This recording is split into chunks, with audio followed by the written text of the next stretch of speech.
Vamos falar de um assunto mais sério ainda, mas que tem provavelmente envolvimento com crime organizado, e é para isso que a gente quer entender com o diretor-geral da Polícia Federal, diretor Andrei Rodrigues. Bom dia. Bom dia, Andressa. É um prazer falar com vocês e todos que nos acompanham. O que já se sabe sobre o metanol em bebidas e esses casos de morte, de intoxicação em São Paulo? Tem ligação com os grupos criminosos? O que a Polícia Federal já pode dizer sobre essa investigação?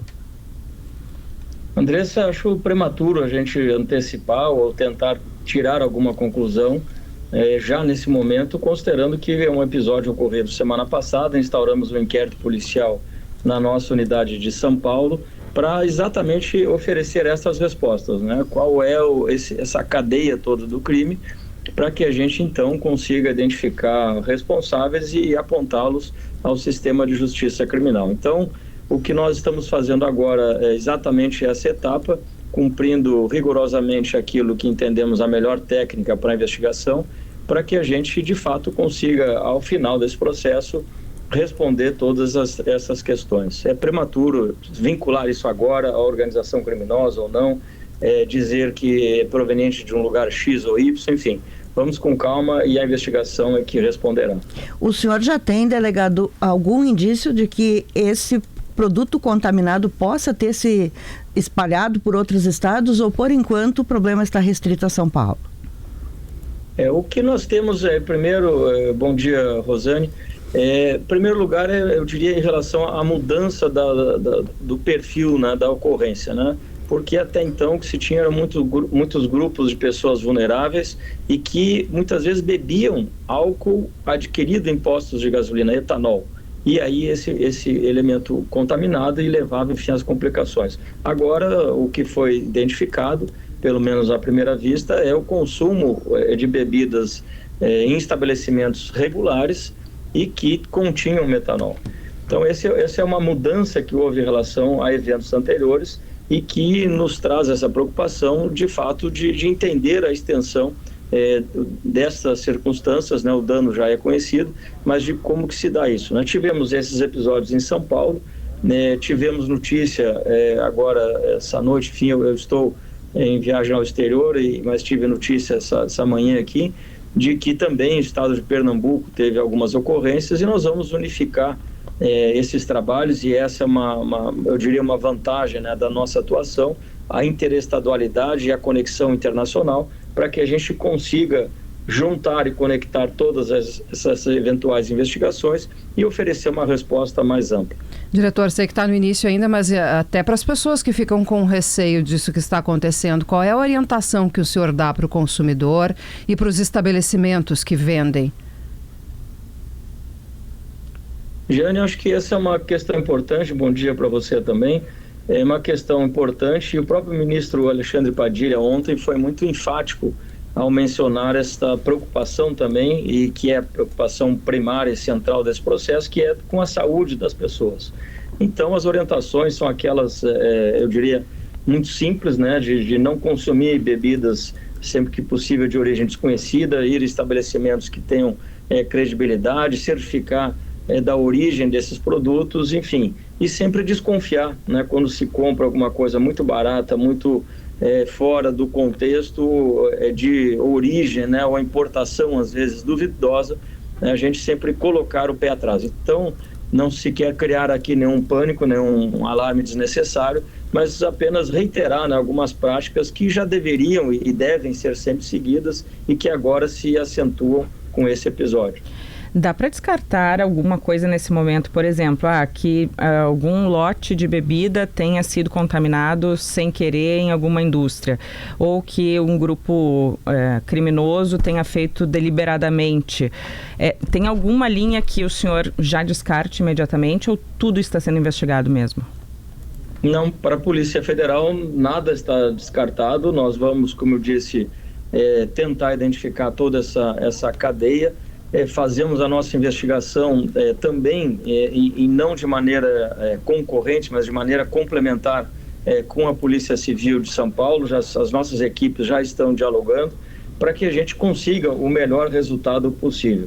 E, é claro, instauramos esse inquérito por determinação do ministro Ricardo Lewandowski, considerando, em primeiro lugar, a possível conexão com investigações nossas recentes em relação à cadeia de combustíveis e com o possível desvio de metanol, que é um produto lícito para o sistema de combustíveis, para a produção do biodiesel, por exemplo, para outros fins. E também em razão da interestadualidade. Vejo que agora já falamos, por exemplo, na possível ocorrência no estado de Pernambuco. Então, isso a gente vai trazer para o bojo dessa investigação, e nós, nesse momento, não podemos descartar nenhuma hipótese, considerando que faz 2 dias que a gente instaurou o inquérito policial. Tem um prazo, diretor, para que, porque mesmo o senhor tranquilizando, o ministro Padilha também, o governador de São Paulo, as pessoas ficam apreensivas. Vou beber, vou pegar alguma coisa direto dos TEPs, né?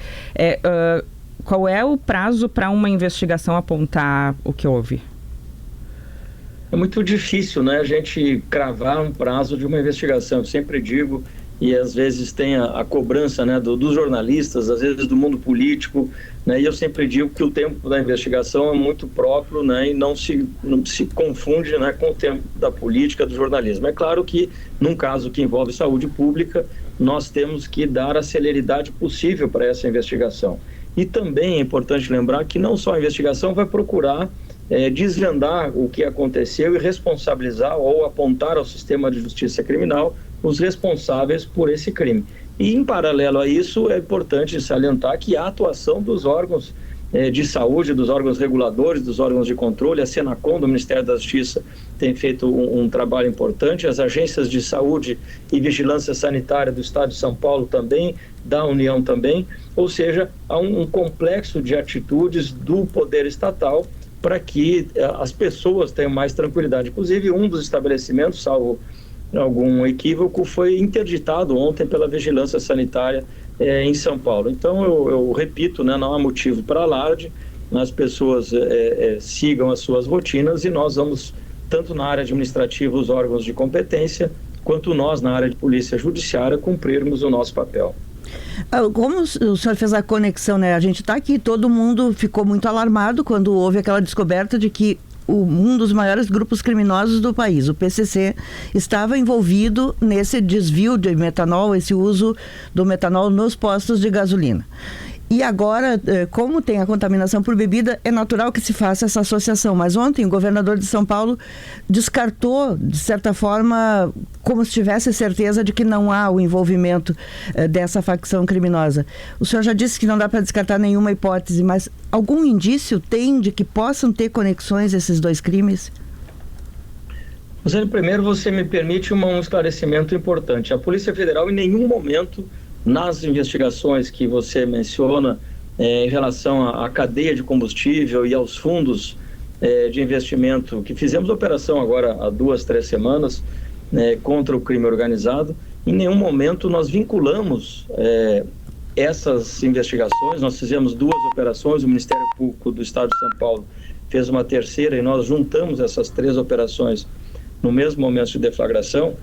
Em nenhum momento a Polícia Federal asseverou que esses crimes investigados eram de determinada facção criminosa. Pelo contrário, o que eu inclusive disse é que ali existia, um dos inquéritos nossos apura a questão da lavagem de dinheiro e ocultação patrimonial. O que existia ali é um sistema para ocultação de patrimônio e lavagem de dinheiro, né, que pode ser utilizado por qualquer organização criminosa, e não necessariamente por uma ou outra, ou inclusive por quem queira cometer crimes e não seja vinculada à organização criminosa. Então, acho que você me permite com essa pergunta um esclarecimento importante, porque às vezes se fica nessa quase neurose de determinada organização criminosa que está fazendo tudo, que manda em tudo e atuando em tudo que é canto. Então, isso para a Polícia Federal não é fato, né? O que nós identificamos nessa operação anterior que aqui estamos falando é de fato, né, o crime como um serviço, ou seja, a pessoa contrata um serviço de lavagem de dinheiro e ocultação de patrimônio, e também toda a cadeia do combustível que vem desde a importação até o desvio, a adulteração de combustíveis, enfim, lavagem de dinheiro, e toda essa cadeia que nós ali estamos discutindo, o processo está em curso ainda. Então, Eu acho que esse é um primeiro ponto. E segundo, o governador, aí sim, de maneira até alinhada com o que nós estamos aqui falando, descartou. Eu não descarto nenhuma hipótese, porque não conheço ainda os detalhes e a investigação precisa avançar, mas eu de antemão digo, não posso dizer se essa investigação vai vincular a determinada organização criminosa. Nós vamos com muita parcimônia, muita responsabilidade, mas muito vigor também e firmeza para identificar os autores desse crime. Diretora, uma preocupação específica aqui do Rio Grande do Sul, essa operação de vocês contra todo esse esquema ilegal, né, nos combustíveis, extremamente necessária e gigante essa operação, que fechando o cerco em alguns estados, estes criminosos, eles se dirigem para outras localidades e aí estes tentáculos cheguem com mais força aqui no Sul, principalmente. De que forma os estados podem já se precaver em relação a isso? Os governos, as autoridades locais em geral, inclusive as empresas do setor de combustíveis? Veja, esse é um outro ponto central desse processo, né? Essa investigação e as nossas investigações, como regra, têm buscado atacar aquilo de mais relevante para o crime organizado, que é o lucro, que é o dinheiro, que toda ação criminosa tem por objetivo a obtenção de lucro. E nós enfrentamos fortemente essa descapitalização do crime organizado e prisão de lideranças. E veja que essa ação nossa houve, já falei dos 3 inquéritos, e um deles no estado do Paraná, aí na região sul, onde nós identificamos a partir do porto de Paranaguá a importação irregular de determinados insumos para a cadeia de combustíveis, enfim, aí todo o processo de lavagem de dinheiro, de desvio de recursos, ocultação de patrimônio, e chegamos até os fundos de investimento fechados, né, com um prejuízo estimado aí pela Receita Federal de mais de 7 bilhões de reais. Então, o que eu acho, e aí acho que uma outra leitura possível, é que há um recado muito forte do poder público como um todo, e aqui eu preciso exaltar a integração e a cooperação que a Polícia Federal, o Ministério da Justiça tem buscado com as 27 unidades da Federação, e esse é um exemplo concreto, eu, se me permitir, vou citar outros que estão acontecendo nesse momento, nos permitem ter essa tranquilidade de dizer a todos que o poder público, o Estado brasileiro está presente, está atuando, está vigilante.